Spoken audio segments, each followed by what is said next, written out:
Lo arriesgaron todo por una vieja guitarra y una canción que el mundo había olvidado. Llegaron a la capital, con los sueños de su abuelo guardados en el corazón, solo para ser recibidas con la burla más cruel en la televisión nacional. Esta es la historia de cómo dos hermanas gemelas, armadas únicamente con su voz y sus raíces, le recordaron a un hombre que lo había perdido todo y a un país entero que el alma no se puede comprar. Quédate hasta el final, porque su viaje podría cambiar la forma en que escuchas el latido de tu propia historia. El estudio de La Voz de Oro en la Ciudad de México es un santuario de la modernidad artificial, un espacio cavernoso donde el futuro de la música se decide bajo el resplandor implacable de 1000 luces LED. El aire es una mezcla densa y gélida de laca, ansiedad y el aroma a café caro que emana de las oficinas de producción. Detrás del escenario, el contraste es un golpe visual. Jóvenes con atuendos urbanos de diseñador y sonrisas ensayadas se toman selfies mientras que otros, llegados de todos los rincones de México, se aferran a sus instrumentos, con las manos sudorosas, sus ropas humildes casi invisibles en medio del brillo. Es un microcosmos de un México dividido, donde la tradición parece un recuerdo polvoriento, a punto de ser barrido por el huracán de lo comercial. El ambiente no es de celebración, sino de juicio, un coliseo moderno donde los sueños son devorados. En este mar de aspirantes, Luna y Sol Moreno son dos islas de una realidad distinta. De pie, apartadas en un rincón, parecen dos figuras salidas de un lienzo antiguo. Sus cabellos negros, largos y trenzados con listones de colores tejidos por su abuela, caen sobre huipiles bordados a mano con motivos florales que evocan los campos de Jalisco. Sus rostros, idénticos en sus rasgos finos y piel morena, son un estudio de contrastes emocionales. Luna, la mayor por unos minutos, tiene la mandíbula apretada. Sus ojos oscuros escudriñan el entorno con una fiereza protectora, como si pudiera desviar las miradas condescendientes con la pura fuerza de su voluntad.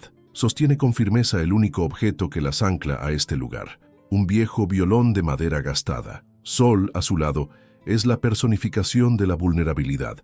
Sus hombros están ligeramente encogidos y su mirada se pierde en el suelo pulido, reflejando las luces como estrellas lejanas e inalcanzables.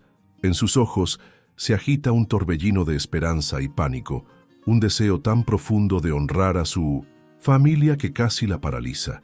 Cada risa estridente de los otros concursantes parece una aguja que pincha su frágil confianza.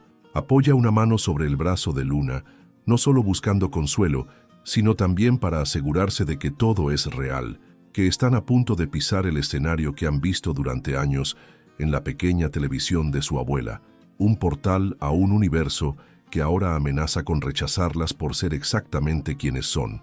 El violón que descansa entre ellas es más que un instrumento, es un testamento.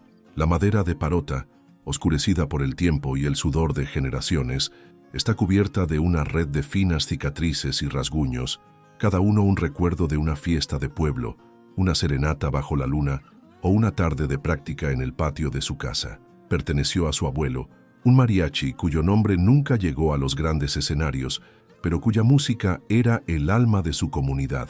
Es un objeto pesado, no solo por su tamaño, sino por el peso de las expectativas y la historia que contiene. Para ellas, llevarlo a este escenario es como llevar el espíritu de su abuelo, una ofrenda de su mundo a este otro, tan ajeno y hostil. Cuando el asistente de producción grita sus nombres, Luna y Sol Moreno, al escenario, el sonido parece atravesarlas.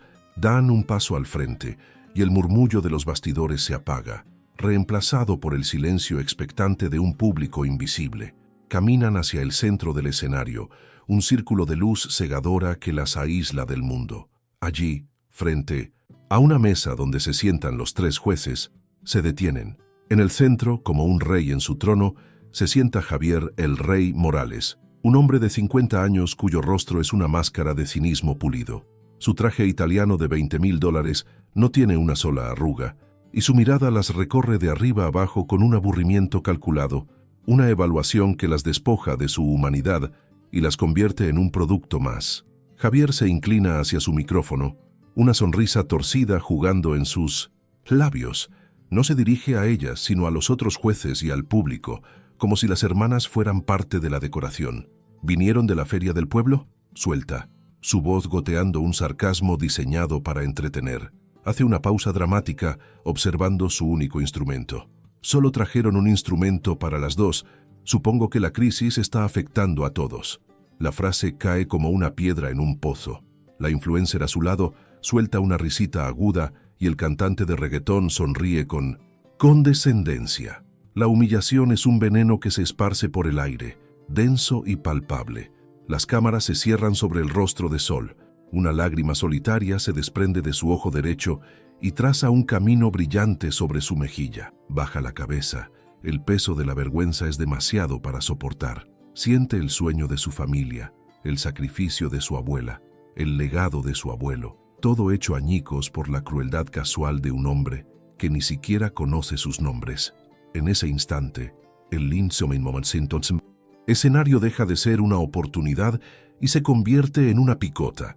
La esperanza que la había sostenido durante el largo viaje en autobús desde Jalisco se evapora, dejándola expuesta, herida y terriblemente sola bajo la luz blanca y fría.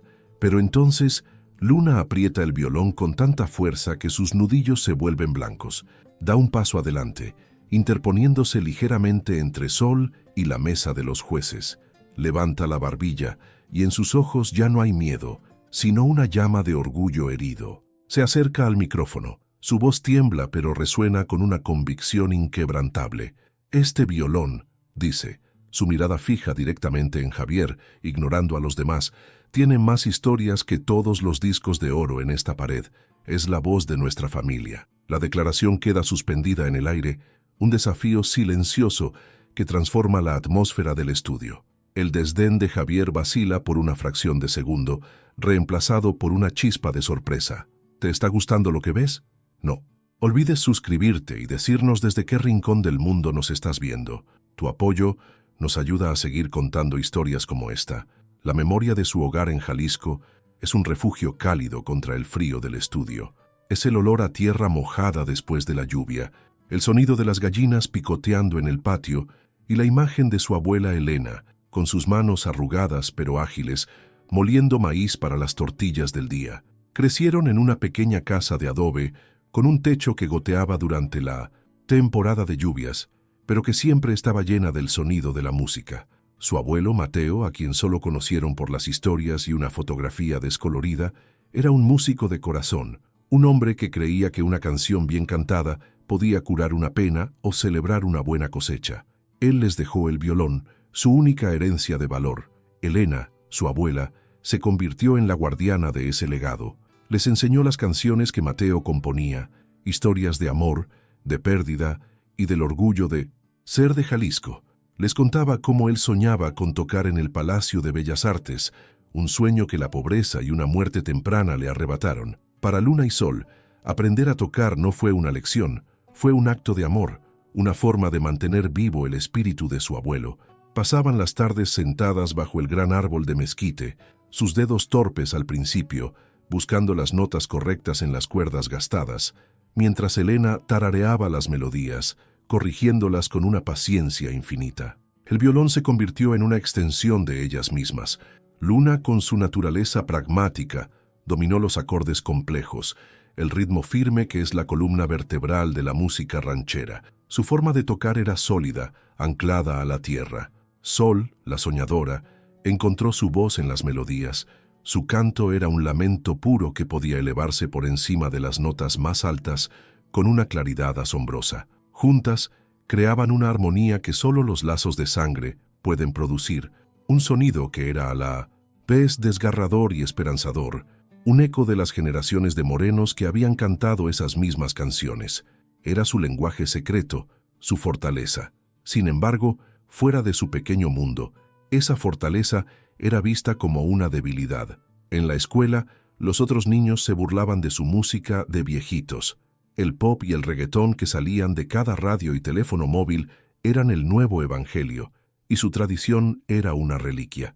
Sentían una vergüenza silenciosa, un conflicto interno que las desgarraba. Amaban sus raíces, pero anhelaban ser aceptadas en un mundo que parecía correr en la dirección opuesta. La decisión de audicionar para La Voz de Oro nació de una mezcla de desesperación y desafío. Querían demostrarle a su abuela y a sí mismas que la voz de su familia todavía merecía ser escuchada. De vuelta en el escenario, tras la desafiante declaración de Luna, un silencio tenso se apodera del estudio. Sin esperar una respuesta de Javier, Luna ajusta el violón. Sus dedos se mueven con una certeza hipnótica y los primeros acordes llenan el espacio. No es un rasgueo simple, es una introducción compleja y rápida, una cascada de notas que fusiona la técnica del mariachi con una urgencia casi de flamenco. La melodía es melancólica pero poderosa, una llamada desde lo más profundo de la tierra. El sonido que emana del viejo instrumento es rico y profundo, una voz llena de la sabiduría de los años que desmiente su apariencia humilde. Entonces, Sol levanta la cabeza. Sus ojos todavía húmedos se cierran. Abre la boca y de ella brota una voz que detiene el tiempo. Canta una vieja ranchera, una canción sobre la traición y la resiliencia, pero no la canta como una pieza de museo. Su voz es un torrente de emoción cruda, cada palabra imbuida de la humillación que acaban de sufrir. Luna se une en el coro, y sus voces se entrelazan en una armonía perfecta, tan sincronizadas que parecen una sola alma dividida en dos cuerpos. La canción, que en otras manos podría sonar anticuada, en las suyas se convierte en un himno de desafío visceral y contemporáneo. La reacción es inmediata y abrumadora. El público, que había estado compartiendo la risa condescendiente de los jueces, se queda en silencio. Los teléfonos que estaban listos para grabar una humillación, ahora se levantan para capturar un milagro. Se puede sentir una ola de emoción recorriendo las gradas, una conexión genuina que trasciende el brillo y el artificio del programa. La autenticidad de su dolor, la pureza de su talento, es innegable. Están desnudando su alma en el escenario y esa vulnerabilidad se convierte en un poder inmenso que desarma a todos los que las escuchan. Pero el cambio más profundo ocurre en la mesa de los jueces. Javier "el Rey" Morales, el arquitecto de su humillación, está paralizado. La melodía que tocan es una llave que abre una puerta que había cerrado con cerrojo en su memoria hacía décadas. Sus ojos pierden el enfoque, su máscara de cinismo se resquebraja y cae en pedazos. De repente, no está en un estudio de televisión de millones de dólares. Está de vuelta en un pequeño cuarto polvoriento en un barrio pobre de Monterrey, un niño de 8 años observando a su propio padre. Su padre, un hombre quebrado por sueños rotos, solía cantar esa misma canción después de haber bebido demasiado tequila. La cantaba con una mezcla de tristeza y rabia, su voz áspera por el fracaso. Javier odiaba esa canción. Para él era el sonido de la pobreza, de las promesas incumplidas, de la vergüenza que sentía cada vez que su padre sacaba su guitarra en lugar de buscar un trabajo de verdad. Fue esa vergüenza la que lo impulsó a escapar, a cambiar su nombre, a borrar cada rastro de sus orígenes humildes en su camino hacia la cima. Ahora, al escucharla en las voces de estas dos jóvenes, no oye el fracaso de su padre, sino su pasión, el amor puro por la música que él mismo había sacrificado en el altar del éxito. Cada nota es una acusación, un recordatorio del hombre que podría haber sido. Las lágrimas que brotan de sus ojos no son de emoción por la actuación, son de un duelo profundo por sí mismo, por el niño que abandonó a su padre y la música que una vez amó. La cámara hace un zoom en su rostro, capturando la lágrima solitaria que se desliza por su mejilla perfectamente afeitada, una traición a la imagen de rey que había construido con tanto esmero. Cuando la última nota del violón se desvanece en el aire, el silencio que sigue es más atronador que cualquier aplauso. Nadie se atreve a romper el hechizo. Los otros jueces miran a Javier, desconcertados por su reacción. La influencer está boquiabierta, su sonrisa de plástico olvidada. El reggaetonero tiene una expresión de genuino respeto. El público, en una oleada de emoción compartida, se pone de pie y estalla en una ovación que sacude los cimientos del estudio. No es el aplauso educado para un concursante talentoso, es un rugido de catarsis, un reconocimiento de algo real en un mundo de falsedad. Javier tarda un momento en recomponerse. Se limpia la lágrima con un gesto rápido y torpe, coge el micrófono y por primera vez su voz carece de su habitual arrogancia. Está teñida de una emoción ronca que no puede ocultar. Mira a Luna y Sol y ya no las ve como campesinas fuera de lugar, sino como portadoras de una verdad que él había intentado enterrar. No dice felicidades ni ofrece una crítica técnica. Solo dice 3 palabras, su voz apenas un susurro que resuena en todo el auditorio. Bienvenidas a la competencia. El paso a la siguiente ronda es solo el comienzo de su verdadera batalla. Detrás de las cámaras, el monstruo de la industria musical intenta devorarlas. Los productores, hombres y mujeres con trajes caros y sonrisas falsas, las citan a una reunión. Les presentan un plan de mejora de imagen. Quieren que se suelten el cabello, que usen ropa ajustada y brillante, que cambien su nombre artístico por algo más pegadizo. Y lo más importante, quieren que dejen el violón. Es un ancla al pasado, dice el productor principal. El público quiere futuro, no un museo. Luna rechaza la idea de inmediato. Su no es rotundo y feroz. Sol, sin embargo, duda. Ve el brillo en los ojos de los productores, la promesa de fama y dinero, una salida a la pobreza que ha definido su vida. ¿Y si tienen razón, Luna?, le pregunta en privado esa noche. Tal vez podríamos adaptarnos un poco. La discusión es la primera grieta seria en su unidad. Luna ve la propuesta como una traición a todo lo que representan, a la memoria de su abuelo. Sol la ve como una oportunidad de supervivencia. La tensión entre ellas se vuelve casi tan pesada como la presión externa.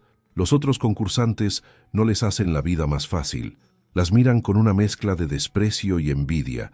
Se burlan de su acento, de sus ropas, de su música aburrida. Las apodan las mariachis de la aldea. Durante los ensayos las aíslan, creando un ambiente de hostilidad que pone a prueba su resistencia emocional. Sol se retrae cada vez más, mientras que Luna se vuelve más defensiva. Su caparazón se endurece con cada insulto velado, con cada mirada de soslayo. Empiezan a sentirse como si estuvieran solas contra el mundo. Es Javier quien se convierte en su improbable aliado. Las convoca a su oficina, un espacio minimalista y lujoso con vistas a toda la ciudad. Al principio son cautelosas, esperando otra emboscada, pero Javier no les habla como el rey, sino como un hombre que lucha con sus propios demonios. No los escuchen, les dice refiriéndose a los productores. Ellos quieren convertirlas en un producto de usar y tirar. Lo que ustedes tienen es eterno, pero tienen que ser lo suficientemente fuertes para defenderlo. Su tono es duro, casi paternal, el de alguien que conoce de primera mano el costo de vender el alma. Comienza a trabajar con ellas en secreto, después de las horas de ensayo oficiales.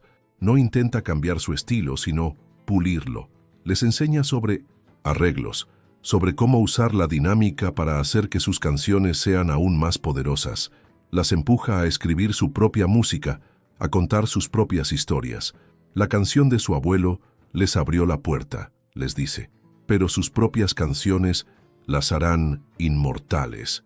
Es un mentor exigente, a menudo frustrante. Las hace repetir una y otra vez la misma frase musical hasta que alcanza la perfección emocional que él busca, una perfección que él mismo abandonó. Este proceso de mentoría es tan sanador para él como para ellas. Al ayudarlas a encontrar su voz, Javier comienza a redescubrir la suya. Empieza a escuchar la vieja música de su padre, no con vergüenza, sino con un anhelo doloroso. Una noche les confiesa su historia, la razón por la que su actuación lo conmovió tan profundamente. Les habla de su padre, del rechazo y de la culpa que ha cargado durante 30 años. En esa oficina de lujo, los tres, tan diferentes en la superficie, se unen por una herida compartida, el miedo a que sus orígenes definan su valor. La tensión aumenta a medida que avanzan en la competencia. En cada gala se enfrentan a la posibilidad de la eliminación. Se niegan a cantar las canciones pop que la producción les impone, eligiendo en su lugar rancheras poco conocidas o baladas folclóricas que transforman con sus arreglos únicos. El público las adora, votando masivamente por ellas semana tras semana, pero la cadena de televisión está cada vez más descontenta. Son un éxito que no pueden controlar, un fenómeno que desafía su fórmula probada para crear estrellas. La semifinal es su prueba de fuego. La producción les asigna una canción de reggaetón con una coreografía compleja, un intento descarado de sabotearlas. Se niegan rotundamente. La noche antes de la actuación, el director del programa les da un ultimátum: o cantan la canción asignada o están fuera. La discusión entre las hermanas esa noche es la más difícil de sus vidas. Sol llora, tentada a ceder para no perderlo todo. Luna se mantiene firme, recordándole las palabras de su abuela. Lo único que un hombre o una mujer posee de verdad es su palabra y su nombre. Deciden arriesgarlo todo. Al día siguiente, le comunican a Javier su decisión. Él cierra los ojos y por un momento creen que las va a reprender por su terquedad, pero cuando los abre, hay una sonrisa triste y orgullosa en su rostro. Sabía que lo harían, dice. Su abuelo estaría orgulloso. Esa noche, mientras se preparan para subir al escenario, sin saber si será su última vez, se abrazan con fuerza. Ya no hay duda ni división entre ellas. Son Luna y Sol Moreno, las nietas de Mateo el mariachi, y cantarán su verdad, cueste lo que cueste. Su actuación en la semifinal es un acto de pura rebeldía artística. En lugar de la canción asignada, interpretan una composición original que escribieron con Javier, una balada desgarradora sobre la lucha por mantenerse fiel a uno mismo en un mundo que exige conformidad. La letra es una respuesta directa a todo lo que han enfrentado. Cantan con una pasión que raya en la desesperación. Sus voces se elevan en el auditorio como un grito de guerra. El público queda fascinado, y su pase a la final se convierte en una certeza, para disgusto de los ejecutivos de la cadena. La semana previa a la final es una guerra fría. La producción las ignora, centrándose en el otro finalista, un cantante de pop con un estilo mucho más comercial. Los medios de comunicación, sin embargo, se obsesionan con su historia. Son el cuento de hadas de David contra Goliat, las humildes artistas del pueblo contra la maquinaria de la industria. Su aldea en Jalisco se convierte en un centro de atención mediática, con reporteros entrevistando a su abuela, quien habla de sus nietas con un orgullo que la hace llorar. La noche de la gran final, la presión es insoportable. Los ejecutivos de la cadena hacen un último intento de doblegarlas. Les exigen que canten una colaboración de reggaetón con el otro finalista, utilizando playback para asegurar una actuación perfecta para la televisión. Amenazan con acciones legales si se niegan. Es el jaque mate, el movimiento final para despojarlas de su identidad en el momento de mayor exposición. Se miran la una a la otra, el viejo violón en las manos de Luna, y saben la respuesta sin necesidad de hablar. Suben al escenario para su actuación final, y el ambiente es eléctrico. El presentador anuncia la colaboración sorpresa, pero ellas permanecen inmóviles, solas en el centro del escenario, con su único instrumento. El público se confunde. Los productores detrás de las cámaras gesticulan con furia. Es en ese momento de caos inminente que Javier Morales se pone de pie, y el destino de todos los presentes está a punto de cambiar para siempre. El silencio en el estudio es absoluto, cargado de una tensión que podría cortarse con un cuchillo. El presentador del programa, un hombre acostumbrado a controlar cada segundo de la transmisión en vivo, tartamudea, buscando instrucciones en su auricular que no llegan. Luna y Sol permanecen en el centro del escenario, bañadas por una luz blanca que las hace parecer frágiles y a la vez inquebrantables. El violón en las manos de Luna no es un accesorio, es un escudo. Saben que este acto de desafío podría costarles no solo el premio de 3 millones de pesos, sino también cualquier posibilidad de una carrera futura. Es el sacrificio definitivo por su integridad, una decisión tomada en el corazón palpitante de la bestia mediática. Es entonces cuando Javier el Rey Morales se mueve. Se pone de pie con una calma deliberada que atrae todas las miradas. Camina desde la mesa de los jueces y sube los escalones del escenario, un acto que rompe todos los protocolos del programa. Le quita el micrófono de la mano al desconcertado presentador y se para junto a las hermanas. No las mira a ellas, sino a la cámara principal, a los millones de personas que lo observan desde sus casas. Su rostro ya no es el del cínico, productor, Es el de un hombre a punto de hacer la confesión más importante de su vida, con la voz embargada por una emoción que ya no puede reprimir. Durante años, comienza, su voz resuena con una gravedad inusual. Vendí la idea de que la música necesita brillo para ser valiosa, que necesita sintetizadores, coreografías y ropas de diseñador. Les vendí un producto, no un sentimiento. Hace una pausa, tragando saliva. He construido mi carrera sobre la falsa premisa de que debemos avergonzarnos de dónde venimos, de que debemos pulir nuestras raíces hasta que sean irreconocibles. Sus ojos se llenan de lágrimas. Estas jóvenes, con su valor y su vieja guitarra, me recordaron algo que enterré hace mucho tiempo, que la música, la verdadera música, no necesita nada de eso. En verdad solo necesita alma. El impacto de sus palabras es sísmico. En la sala de control, los productores gritan órdenes contradictorias, pero es demasiado tarde. El momento es demasiado poderoso para ser censurado. Javier se gira por fin para mirar a Luna y Sol, y en su mirada hay una disculpa, un respeto y una liberación. Les pone una mano en el hombro a cada una, un gesto de bendición paternal. Olviden lo que les dijeron, dice, su voz ahora más suave, solo para ellas, pero amplificada para que todo el mundo la oiga. Olviden el contrato y el premio. Esta noche, canten para su abuelo. Toquen su verdad. Inspiradas por su redención, Luna asiente con la cabeza a Sol. Sus dedos encuentran las cuerdas y comienzan a tocar los acordes de una nueva canción, una que nadie ha escuchado antes.